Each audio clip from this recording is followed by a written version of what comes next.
Well, thousands descended on the Virginia state capitol today for an annual gun rights rally. Despite credible threats of violence, the event went off without any trouble. CBN News national security correspondent Eric Phillips brings us more from Richmond.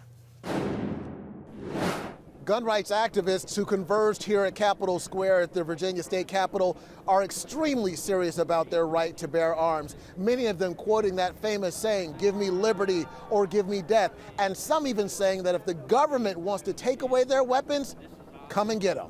No more gun control! Many of the gun rights activists who flooded downtown Richmond chose not to go onto Capitol grounds because there was a ban on weapons there following threats of potential violence. They wanted to freely and lawfully carry their guns, so they did so on the periphery.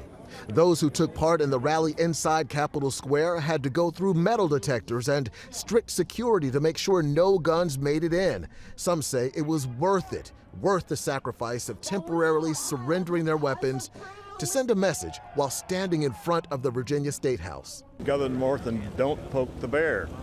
And he has, and the bear's here today. The crowd is galvanized by the specter of gun rights legislation that they call unconstitutional, sponsored by a Democratic-controlled House and Senate, the first time that's happened in a generation. Some say the bills punish law-abiding citizens. You're not going to prevent drunk drivers by punishing sober drivers, and unfortunately that's what Richmond is trying to do.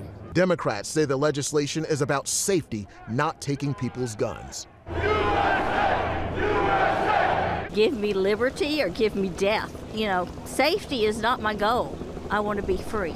Guns are in our veins in America. You can't just snatch these from us and think that we're not going to be, offended or do something about it. As for whether or not this gun lobby day will make a difference in this Democratic-controlled House and Senate, those in attendance say that story will be told in the days and weeks to come.